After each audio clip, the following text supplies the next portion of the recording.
Hey y'all, I have about over 10 pounds worth of ingredients in this tray because we are making a very special dish to celebrate the 125th Independence Day of the Philippines, my homeland.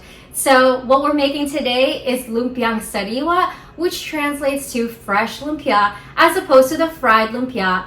And this is very different from my mom's recipe because that one was fried from last year, so please check that out. This is super heavy. Let me put it down and let's do the intro. You deserve to be happy and healthy. Hey folks, Joyce here, certified health and nutrition coach. This channel is for people who want to start or refresh their healthy habits. So if you're interested in doing just that, make sure to hit the subscribe button and watch all the way to the end for bonus tips. This recipe is not mine. I've never made this before. It's from Panlasang Pinoy, which loosely translates to Filipino flavor. So I am adding my twist to it and making it more vegetarian friendly, not vegetarian. So I'm not including pork or shrimp, but I cannot cut out patis, which is fish sauce. This is what makes it authentically Pinoy in flavor, so I definitely don't want to cut that out. But if you're interested in a more vegetarian version of it or vegan version, I will let y'all know how to do that later on in this video. So making this version is a way for me to honor my health, history, and heritage on this day of Filipino Independence Day 125. The very first thing you need to do is to press your tofu. Please check out my video above and in the description below on how to press tofu. Mince your garlic or batch mince like I am, video in the description below. Prep your parsley. Check out this video if you're not sure how to do that. Here are the vegetables that are going in our filling. So these have already been washed. So in addition to what I prepped for you already, we have green cabbage, onions, carrots, jicama or singkamas in Tagalog. All right, that's a root vegetable. We also have sweet potato and green beans. These green beans are already pre-trimmed and I'm cutting them on a bias like so. Next up is our sweet potato. We're just peeling it and then we're going to cut them into strips.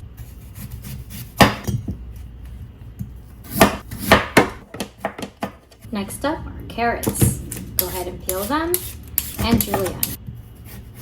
Alright, so this jicama is not as fresh as I thought with these brown pieces and it smells really funky, almost fermented like, so we're going to edit this out. Next up is our cabbage and we're going to take half of the head and use it for our filling.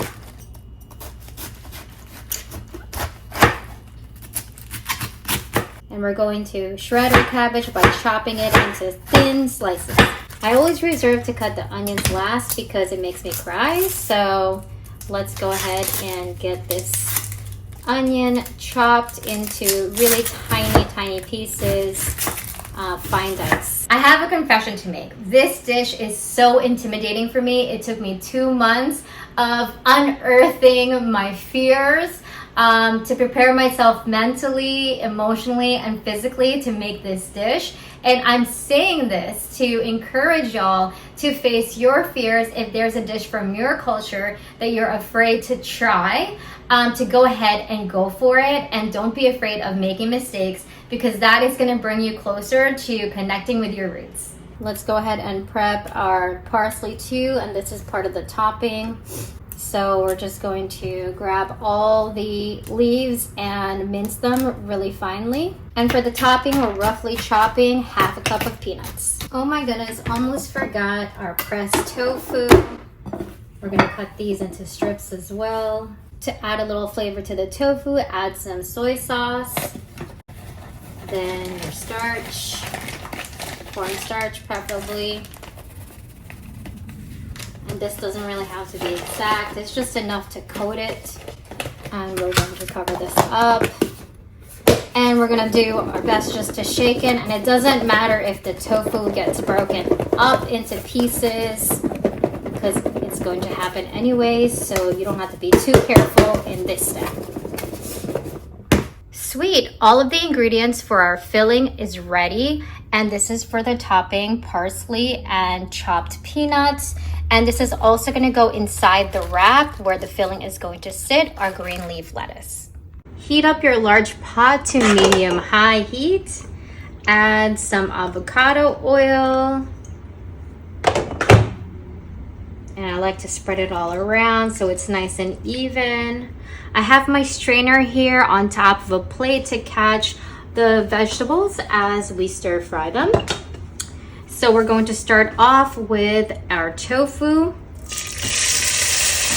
And we're just going to brown them as best as we can.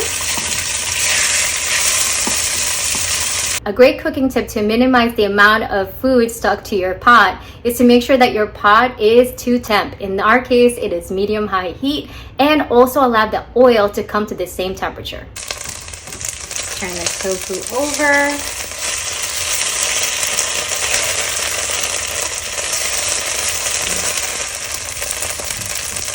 Our tofu is about ready. Put them here in the strainer.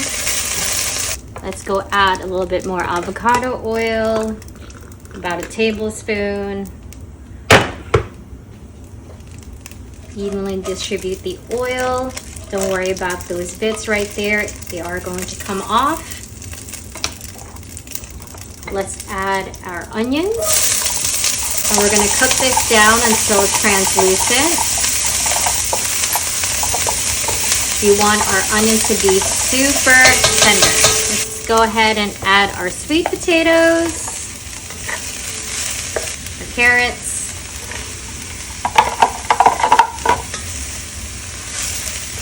stir it up until the onions are incorporated, and then we're just gonna let it sit. Okay, it looks like the root vegetables have softened a bit.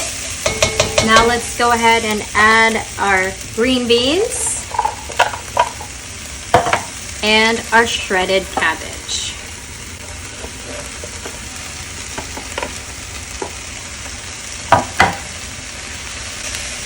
Do your best to get the bottom ingredients on the top. So you're just kind of trying to fold it into each other. Keep stirring until everything is incorporated very well. It definitely looks like a celebration in this pot.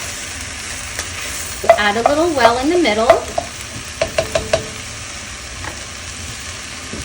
Add a little bit more oil, about a tablespoon. And we're going to add 2 tablespoons of minced garlic to this mixture, right in the middle. Just allow it to cook down. You can tell the vegetables are already starting to soften all together. It's looking really good, guys.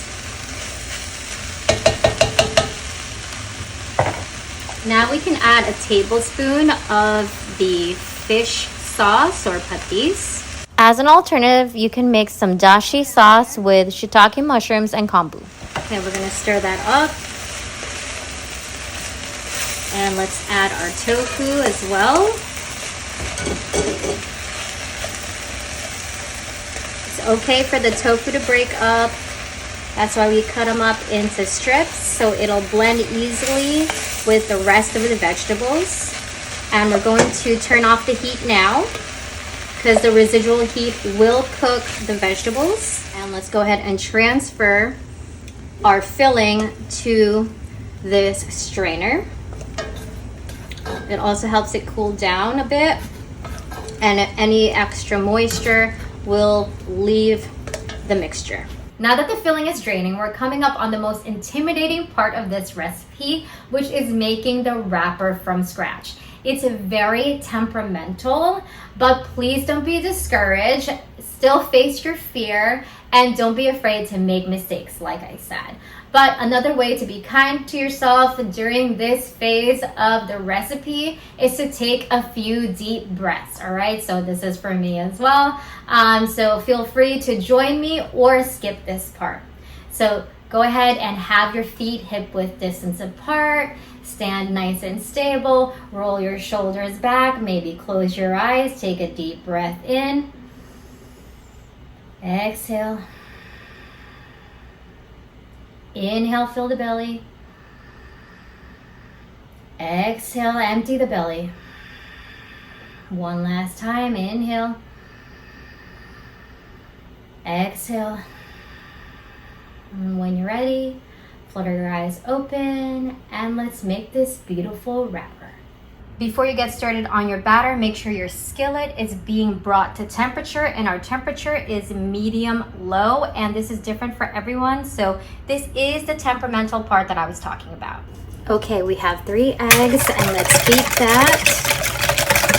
Let's add our oil. This is extra virgin olive oil to add a little bit more nutrition. Let's add the milk. Salt. Now let's slowly add our flour to the mixture to make our batter. So just add a little bit at a time so you minimize your clumping.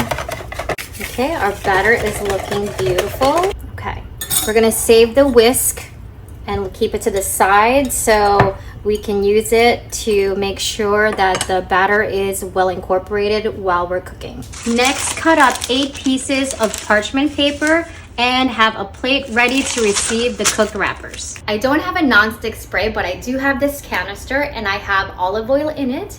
And what this pump does is add air into the oil so it can act as a non-stick spray. I have this little ladle and it's about 1/2 cup. And I'm gonna make sure that this batter is well incorporated. Okay, let's go ahead and spray. Use a spatula to make sure that the sides have the oil. I'm just not gonna use as much batter. Just swirl it around as fast as you can.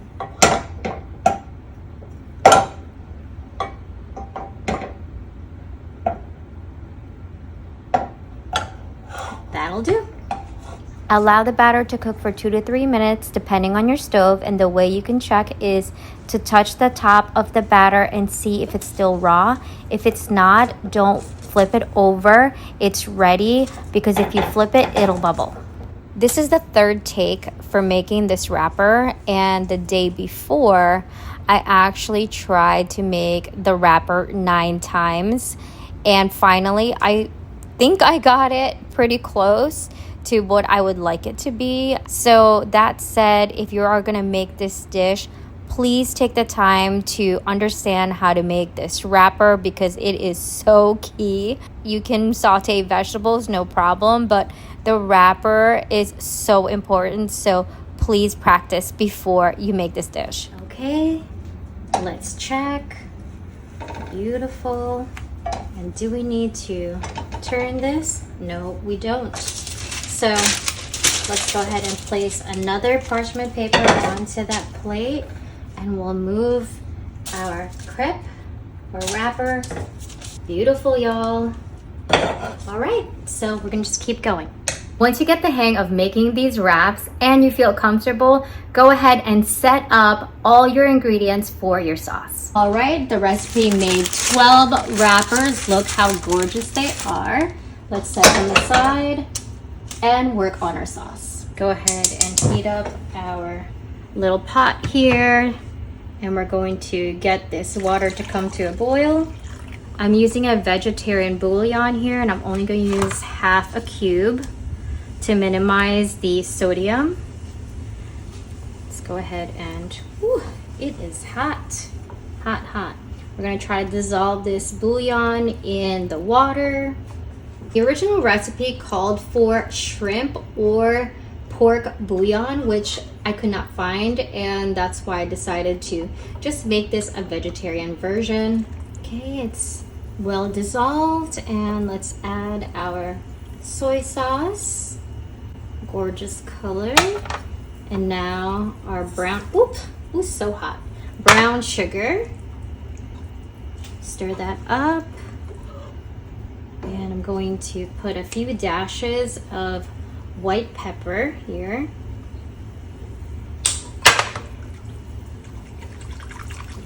And we're gonna let it come to a boil for about a minute or so. Okay, I made a slurry here of cornstarch. Let's go ahead and add it a little at a time. All right, it is nice and thick now. It's ready to be poured over. Welcome to our wrapping station. This is the top of the wrapper. We're going to flip it over so when we fold it, we're showing the smooth side. Okay, now we're gonna grab a little piece, make this a little bit shorter, a little piece of green leaf lettuce, and we're going to add half a cup of vegetable filling, like so. Okay. And then we're going to wrap it from the bottom, fold it up, and then we're going to fold it side to side. Side to side. Okay. And there is our fresh lumpia, Lumpiang Sariwa. I'm going to go ahead and make a few more of these and place them on the plate for service. The fresh lumpia is ready to be topped with the sauce, peanuts, and parsley. Although this is a Filipino dish, we are going to eat with a fork and a knife, and I'm digging in. Wow, this is really delicious. I'm so glad I was patient with myself. It's been an all-day affair to get this recipe made. This is definitely something for a special occasion. The wrapper turned out really great, and the vegetables are cooked perfectly. They still have a little bit of crunch to them, which offsets the creamy, smooth, and soft texture of the wrap.